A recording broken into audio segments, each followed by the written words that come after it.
Doing good. Evening, y'all. How's it going? Welcome to another Lockdown Live Chat. As usual, joined with my notorious co-host, the purveyor of all things Draconia Media out in Johannesburg, Mr. Alec Lawson. How you doing, man? Oh, good, man. I'm glad we could finally make this happen. You know, load shedding has been a bit of a bitch to this channel and, well, to the country as a whole. So I'm glad we could pull this together and, yeah, just talk some shit about metal/hard rock, you know? Damn right. It's what we do on a daily basis. Let's keep on doing it. Damn right. This is actually a group that we've been frothing at the bit to actually chat to. Unfortunately, as Alec pointed out, our beloved president and the company of Eskom didn't want us to make this happen. So I'm happy we finally managed to get these guys on before they put out a full album. So, so today we joined with members Kenneth and Damian of notorious hard rock, melodic hard rock metal, interesting project, the Iridium Experiments in the house. How's it going, guys? Welcome. How's it going, guys? Good to be here. Thanks. How's it? Yeah, now glad we can finally make this work. In his hand. Yeah, we can actually see this. Yeah, this is actually really awesome that we finally could get you guys on. This is kind of going against the grain of what we've been having over the last couple of weeks, bringing in some of the old OGs of the hard rock and metal scene. So, Kenneth, let's kick off this first question to you. Usually, we kickstart the lockdown chats at the beginning of lockdown. With you guys kind of being a band that were founded and started during the whole pandemic, how was the whole motivation of that? How was the experience of trying to pull this all together during like a worldwide pandemic? So the inspiration behind the project was actually we're just tired of not playing music. So we were trying to figure out a way that we could do it all remotely and work everything out so that we could track some music and make some cool music while nobody else was without actually leaving the safety of our houses, right? And then it just grew a life of its own, and people started participating and figuring out ways to get this all done. So it was the only thing that really sucks is we haven't been able to perform yet. But other than that, everything's been pretty cool. I mean, the guys we're working with are all super professional as well, well-seasoned musicians. So everyone just gets down and does their job. No, that's awesome. You guys have definitely kind of delivered the goods recently. It's interesting that the whole idea of working remotely now. I know even with Alec, he's had to do some jumping back and forth with producers on tracks and stuff. So yeah, commendable in itself. Anyway. Thanks so much. So Damian, I'm going to direct this to you. You joined the band after the initial set of demos had been written. Yes. What has your involvement been in the writing process since then? And like, obviously, we've mentioned that this is a mostly remote project. So what has the band's creative process looked like during this time, you know? So okay.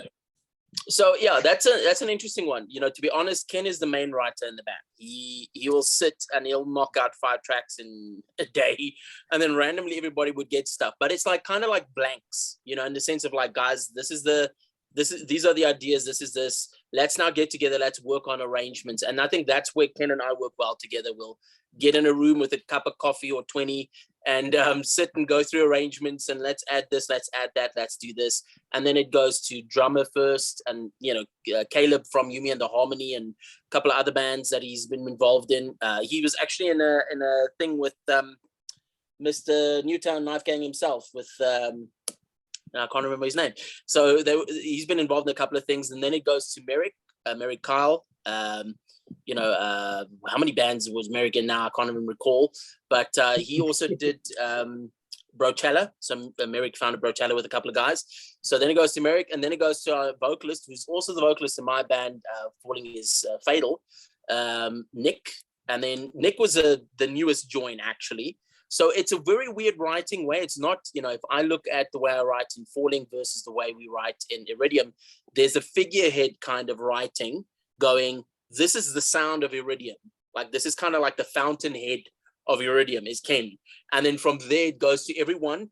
And Ken gives everybody the freedom to do whatever they want on the track. If I guarantee it wouldn't slide, but if Nick pulled in with some yodeling vibes, Ken would go like, interesting. Is that what you want on the track?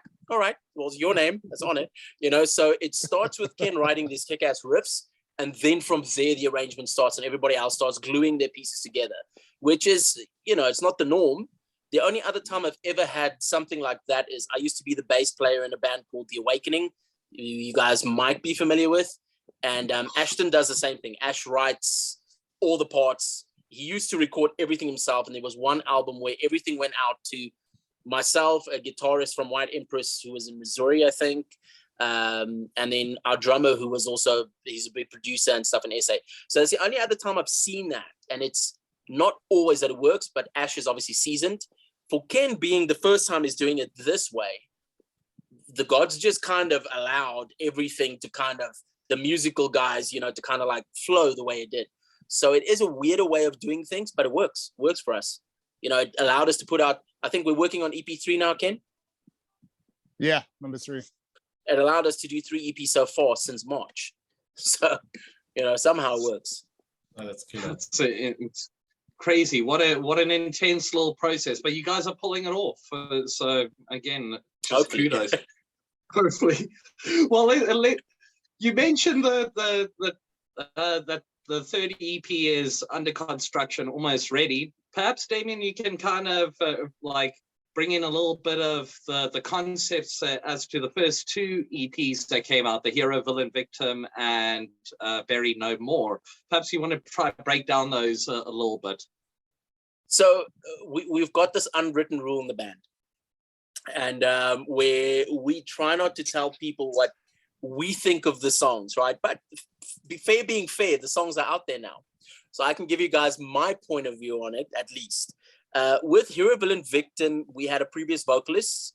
We had Ivan Buerta, who was kind of the second in command to Ken with writing and so on, because the two of them worked very well on a previous project, and they were in Kudu together as well, if you guys can recall Kudu. So Ken pulled in his guitar and started writing a ton of tracks there. And both Ivan and Ken were both going, we have tons of stuff left. Let's try something else. And Ken was like, I've got this idea with this new thing. So with Hero, Villain, Victim, a lot of the ideas that you would think of the songs are something completely different. But the main concept around it is you can either be the hero, the villain, or the victim. And like, as I said in Batman at one stage, where he's like, you can see yourself live long enough to either become the hero or the villain, but it's not the main idea. So what you'll find in the songs as it kind of cruises through is at one point, there's this whole thing, there's this angry kind of angsty type of vibe of, you're making me out to be the villain. I'm not necessarily the villain. You're making me out to be that. But at the same time, in the next breath, the next song is kind of like, I'm the hero, but I don't want to be. So there's like all of these things, like, you're making me out to be the villain. You're making me out to be the hero. I don't want to have that on me. And at some stage, we're going to kind of become the victim in all of this as well. So it's a very weird concept, and it works in quite nicely. But the songs don't necessarily reflect every single aspect of that. It's just for us as bands, when we listen back to it, knowing what went into it, that's kind of like what it does for us, full circle. You're either going to be this or that at some stage. And we all know this from the music scene, right? One moment you're on top, next moment you're the bad guy, next moment you're this guy. So it's weird, but it worked for us. And from a thematic point of view, we had fans come back and say, I don't know if this is what you meant, but we see this. Is that kind of the idea? And we go, we don't know. That's what you think it is. And some of them have hit it right on the head, so without giving exactly what it's about, we're allowing everybody else to kind of do their own thing. With Buried No More, Nick went thematic straight out. He kind of aired some things from early life to current things to inner demons, inner struggles that he had. I think everybody's gotten to that point where they go, I'm going to bury the stuff, I'm going to bury it beneath, and then you get to a point where you go like, I am buried no more. And that's kind of the, with the name of the album, with the main single on the album, every single thing that, let's be honest, you can't get away from, even though we shy away from it, we try to, you can't get away from what's happening in the world right now. So some of it has some political connotations without going straight at it, because it impacts us all. It has some world views in it as well. I think what was the one of our favorite songs, Flake, is looking at different points of views. So we're, I'm a snowflake, she's a snowflake, he's a snow, like from all the different weird points of views, from, guys that are kind of getting a little hurt when this guy says something, to some guy that has complete conspiracy theories to. So it's a very, very weird album, but as a whole, it has to do with Nick's own experiences.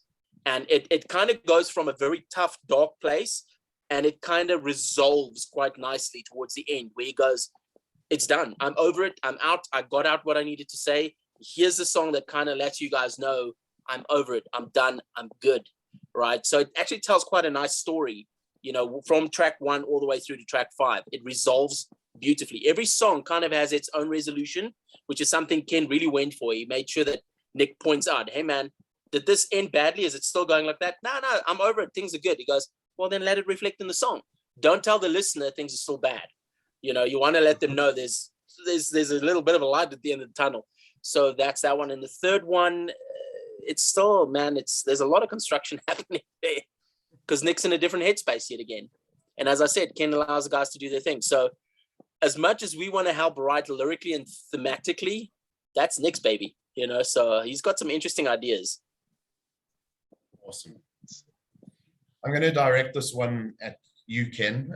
You run a studio called Rabid Dog Studios, and I also noticed on your EPK that you mention Rabid Dog Media. So I was wondering if you could unpack the Rabid Dog brand for me a little bit. Oh, oh no! So that Rabid Dog has been around for a while. Yeah. In my formative years, I really enjoyed problem solving, and I was a bit enthusiastic when it came to solving problems, and I'd spend hours and hours awake and just until the problem was solved. And someone once said to me, "You're like a rabid dog with a bone," when it comes to the problems, and that kind of just stuck with me since, yeah. So I thought, it doesn't work for this, it doesn't work for this, it doesn't work for this. It's kind of been a nickname online for my gaming and stuff like that. I thought, well, now we're starting up the studio. Hey, what should we call the studio? And it's like, oh, let's call it Rabid Dog. That sounds cool. That's awesome. That sounds good. There you go. Yeah. Maybe unpack some of the stuff that you guys do in terms of, like, do you offer services locally? What's the difference between the studio and the media sort of branch? What is your end goal sort of thing? So I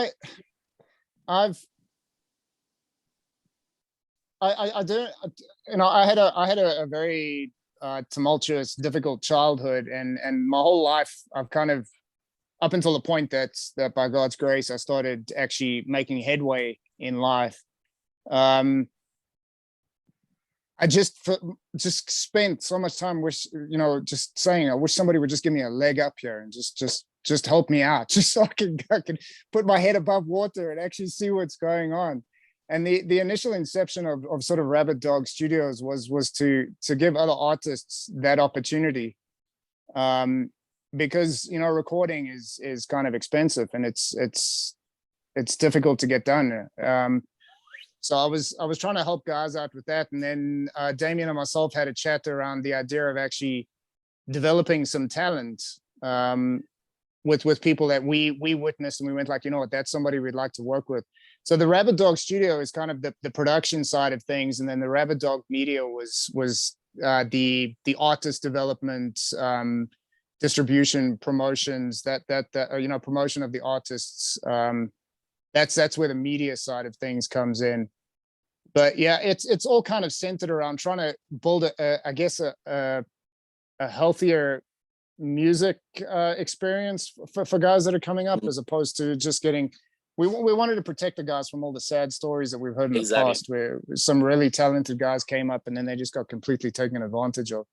So our primary focus is always on the artist and the development of that artist to make sure that they reach their full potential. I mean, one of the things I've said to Damian as well is that we never own the music.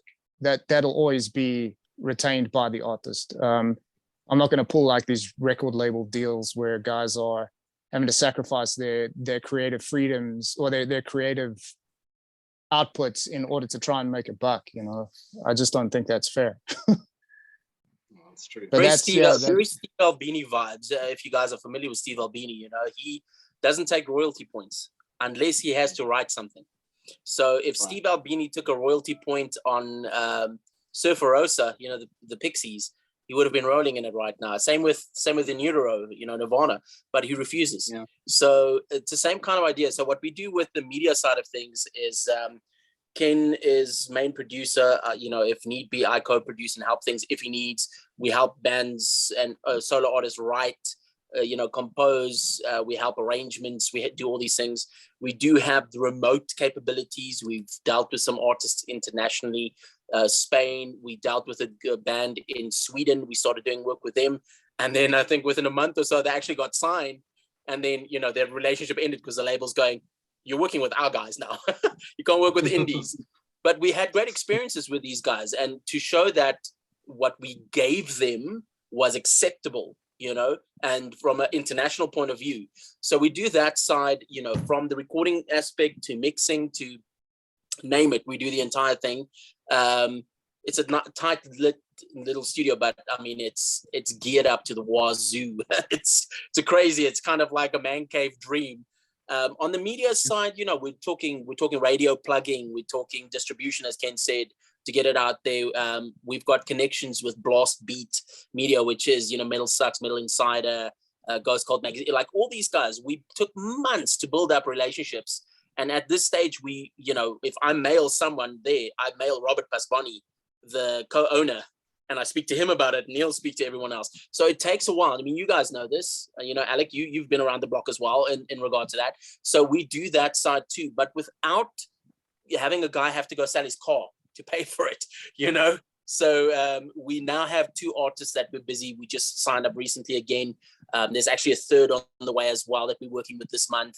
And we're making sure we're giving them the time that their money, is not just kind of like going, we'll just BCC people. You're paying for the service. We'll make sure you're happy with the service. Same with the recording and the studio stuff and so on. We're always eager for people to come and check out and work with us in whatever capacity, where we do find not everybody these days do that. South Africa is still a country where the guys still love community. So, and that's what we're trying to get, is we're trying to get that community to stay and for the guys to kind of walk in and have a good experience from the moment they phone us to walk in, to walk out to the next project, So it's a lot of stuff. It's a lot of stuff to unpack. No, that's awesome. All right.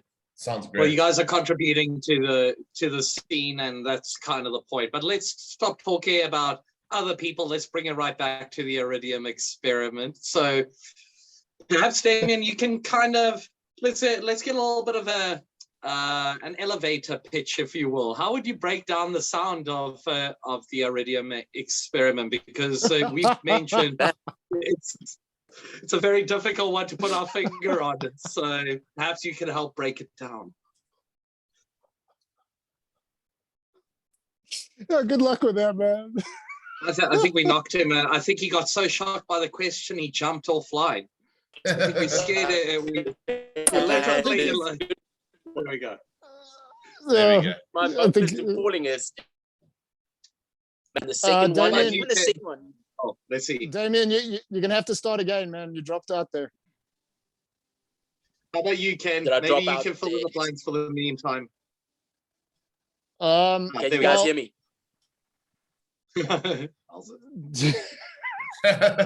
This is why it's live. Exactly. Let's just I think it. let's just get Ken's D, I view. think you're having signal issues. My view on it is, I don't know. I think it's just a combination of different styles and influences from each of the artists, because we all have really different taste in music. I mean, I was sitting last night listening to, I don't know if you remember a band called Yes, with Trevor Rabin, and I was sitting and listening to them last night and just like loving the sounds I was hearing on there. And then there was Toto as well. I was sitting and listening to, and I'm just like, oh, this stuff is great, you know. And then we'll have Nick come in, who's got like a very heavy alternative rock metal sort of 5-finger death punch vibe. Yeah. And then we got Merrick, who comes in and he loves his funk, and you know, And prog. is prog and then we got, you know, Caleb on the drums. Also, has got very, very, very different tastes in music. Caleb's biggest one is punk. You know, so Caleb's a big punk. Well, we're talking pure punk though. And then from there all the way up to like Travis Barker and that. And you know, Travis is very underrated. But like that's a lot of different stuff there. Yeah. And I think that's what makes the sound so different is because I try not to hinder anybody's sort of creative process. You get all of their influences coming out while they're being creative, and then you take all these ideas and put them together, and you end up with the Iridium Experiment, which kind of can't be put anywhere, you know. And it's cool. I like it, because I've always maintained that if you're going to copy someone, you're only ever going to be a bad copy of them. You're never really going to be anything unique. So I'd rather go out swinging, trying to be sort of unique than just complacent and die off in the background, trying to sound like what everyone's listening to now, you know. And hopefully we write something and it resonates with people, or, you know, even if it's a small portion of people. Oh, awesome. That's a very good answer. My next question to you, Ken, was about guitars, and I see you've got yours in front of you. Well, this is one of them, yeah. One of them. So maybe talk to us about some of your guitars, specifically like the tunings that you guys use on the Iridium Experiment, as well as, do you have anything on the wish list, man? Like any well, this here, how much this time here is do the you have? workhorse. So that's awesome. This is an RGDR Ibanez. So this is the guy that you'll hear on all the albums. But yeah, I've got a plethora of guitars here. I mean, I've primarily Ibanez because I really like the way that they feel. But I've even got I've got a EVH. I don't know if you know Eddie Van Halen's Frankenstrat. Yeah. So I got one of those sitting here. Well, a replica of it, and it's all aged and everything. It was kind of like when he passed away. I said to my wife, "I'm sorry." I just went out and bought it. But it's kind of like, it depends on what I feel like playing. So I've pretty much got guitars that'll cover, or that we relate to all the major styles. There's a Les Paul here. There's the Ibanez's. There's the Stratocasters. I've got an SG here as well. So yeah, I enjoy guitars. Yeah, there's a huge difference in sound flavor between Ken and myself and guitars. I'm a PRS guy. So recently I was blessed quite heavily. Yeah, Ken included in this, and friends and family banded together and got me a 7-string Mark Holcomb. So that was quite a nice one. So it's going to be a nice blend, because we're going to have those heavy, nice pickups on the IBA, and then you've got the Alpha and Omegas, you know, on the PRS. So it's fact, you know, Ken's setup stack-wise, amp-wise, it's a crazy setup. My setup is as basic as you can get, but it's beef as all hell. People honestly think I'm hiding something. I've actually had guys look in the back of the amp to see if I'm hiding attenuators and things or whatever else. And somehow it works, man. It's the perfect storm of gear. So as long as it sounds good and as long as it kind of does what it does, and you get people sitting there going, you know, when they look at you live, then you've done your job, you know. So I'm as low tech as I can go. And I think Ken is also pretty much a believer in, you know, let's get the tone right instead of just tweak. But like you guys said, the guitars make a huge difference. On the wish list, man. Oh. I'll tell you what's on my wish list is I don't know. I'd just really love to get one of those 7-string John Petrucci Music Men. I don't know why, but I just think it'd be. I enjoy Petrucci's work, so I guess I'd like to. He was also a major influence in sort of me and the progressive side of things, but in that's about it, because I've gone out of my way to make sure that I kind of have all the guitars and amps that I want. That's I don't know if you can see the one on the top there. That's an EVH 5150 Mark III. The stealth one. Funny, there was an interesting story behind that one. If you want to know it, let me know. But then it's also I've always been a tube guy. You know, I like tube amps because I come from a time where tube amps were big, and so I got my favorite ones, and so yeah, I've got everything I need now, which is awesome. Everything I've, you know, not everything I need. I've got everything I want, which is yeah, quite amazing. If I think currently in the collection, which is obviously Ken's live collection and studio collection, there's the JTM, what's his JDM 45, there's the JVM, there's the two Mesas, there's the transatlantic, there's the stiletto, there's obviously a ton of smaller heads as well. There's the 2 EVHs, there's the 100 watt, there's the 50 watt, like, and we can carry on and carry on and carry on. Cab wise as well, Marshalls, EVHs, Mesas. You know, like Ken said, there's a fun story around that EVH though. He just phoned me one day. I'm like, where you? He's like, no, I'm on the road somewhere. What are you doing? So yeah, that was quite a lacquer one. He had a bit of a road trip, which he can tell you guys about. On my end, guitar wise, Tremonti just put out 20 new models. So I would like to get one of those at some stage. Legit, just put out 20 models, 20 variations. I think they dropped it now recently. And I've always been a Tremonti fan. I've actually got 2. But the new ones are quite interesting to see as well. It's beefy for what I want, very high gain, but nothing an attenuator can't solve. And then Ken, what was that? What was that whole thing on the EVH again? Oh yeah, there was a guy selling the amp and the cabinet for about the price of the head new.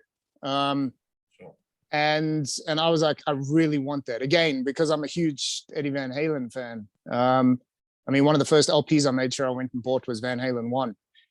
And the guy was based in PE. And I just didn't trust any courier companies. So I thought to myself, you know, you don't know this guy very well either. And yeah, you're going to fork out this money for this head and cab. So I figured, you know what, it's probably cheaper just to take a drive down there and go and test it out. So I took a drive down there and tested the amp out. Guy turned out to be a fantastic guy. Liked the amp, packed it up, brought it back. So I did that in the space of 2 days. So I drove down the one day, collected the amp, and came back the next day. But it was well worth the trip, because when I got back, the first thing I did was, you know, I was exhausted, but still plugged it in and sat in front of that 4x12 cabinet and jammed out a few riffs. And I was like, yeah, this was worth it. Right? I literally just got a photo with no context. I just got this photo. I was like, oh, that's nice. Not knowing what the hell that was. It was like, yeah, I just took 2 days and drove down to go get this thing. But awesome. That's the baby. Yeah. That's the studio baby, and that's the Ken baby. So yeah. That's awesome. I mean, you guys definitely have the talent. You have the gear. You got the motivation. I guess as we kind of start to like draw this awesome conversation to an end, Damian, you guys obviously have all the above. Any plans to translate this to the live stage? And any plugs? Yeah. Any final plugs? Any merch coming? What's in the future for Iridium Experiment? All right, that's a big one. Live wise, yes. Most of the guys got vaccinated because we want to be safe and responsible. So the guys are vaxxed, and we're getting out there. Rehearsals, hopefully we start beginning next year because there's a lot of stuff we have to wind down, finish up the EP. So what we'll do is we'll make sure you guys are the first ones to know about that. So we'll get into a rehearsal room and we're going to knock out probably about 2-3 months worth of getting it as tight as possible, blindfolded, and then take it to the stage, play local, and then go from there. From a merch point of view, we have spoken to a couple of different companies to try and just wait out this year. Then, we're talking hoodies, we're talking caps, we're talking things, we're talking, what do you call them? I can't remember the name of the stuff. I'm very tired. Jimmy clips for headstocks and whatever else for the guys who want to do drop tunings. Like, there's a lot of different things that we want to do. Ken's already done some stuff on his solo project as well. He's did some real good stuff on merchandising. So we'll probably use a lot of those ideas as well going forward. From a plugging point of view at this stage, to be honest, the current EPs we have out, including Buried No More, which was released not too long ago, definitely I would tell anybody to go check that one out. There's a lot of emotion in that. But if you had to compare that to the next one coming up, that's playground vibes against the new one. And then the other one is just a studio and the PR side of things. There's a lot of PR guys out there. We don't want to take food from anyone's mouths, but at the same time, we're another player in the game. And it's the same with studios. What we've actually done is we've actually contacted other studios and said, hey guys, we're on the block. Let us know if you guys need auxiliary services. We can offer it. And if we can't handle something or in regards to timeline, we'll put it over to you. Let's work as a studio community as well. Let's not kind of try and do this pissing contest. Let's work together. Let's do that. So currently, Rabid Dog Studio, you guys can check it out on Instagram as well as Facebook. There's some cool stuff coming up. I'm actually busy uploading videos until stupid o'clock tonight of the latest Iridium Experiment stuff we did there. I mean, we do everything from pop to metal all the way through. My wife's also a solo artist, and she did her first single there with Ken, which sounded great, which is hitting radio very soon. On the PR side of stuff as well, it's just Rabid Dog Media. And again, if the guys need a hand in getting distro and getting out there without selling a car to do so, they're more than welcome to contact us and come and have a sit in and a chat. Ken, is there anything else you think that I might have missed? I just want to thank everybody that's given us like support up until this point. Specific shout out to France the Planet on Berg Studio for always being encouraging and playing local tracks ahead of the international ones. And then also to Botner's Mike from Botner's Music West Rand for always helping me out with really strange gear requirements. The man's capable of finding the weirdest things. Family, friends, everybody, the band members as well. I'd also like to thank for actually sticking to this and getting our heads down and getting this work done. That's awesome, guys. Yeah. It's been a really great chat. I think it's been really awesome to meet you guys, to unpack a little bit of the history of your band. I think we're basically at the end. So thank you so much for taking time out of your evenings to talk to us. What do you say, Lyle? Thanks, guys. I appreciate your time as well. That was something I wanted to add as well. Is thanks so much for the invitation and for having us on. It was really cool. I enjoyed it. Well, if you guys are ever in Rudaport region, Joey's side, let us know. Come and grab a nice cup of coffee and a comfy seat and come listen to some of the new EP stuff. Maybe give you guys a bit of a sneak peek of what's up. The door's always open. Awesome. Thank you very much. Oh yeah. Thank you. Awesome. Damian, Kenneth. Thank you so much for joining us, guys. You guys just keep on rocking. We will keep on listening. And yeah, Alec, what do you say? We're done for another week. 100%. That was a great session. Good Sure, way thanks, to round off the night, Definitely. So thank you, everybody, for tuning in also. We will be back same time, same place on the interweb next week. Don't forget to like, share, and subscribe. That does help. And yeah, we will include links to all the Iridium Experiment goodness down below. So click those links and yeah, just keep on listening to the local stuff, keep supporting, keep that social distancing going. Hopefully this pandemic hoo-ha will be over soon enough. Awesome, guys. Have a wicked week ahead. Laters. Peace. Cheers.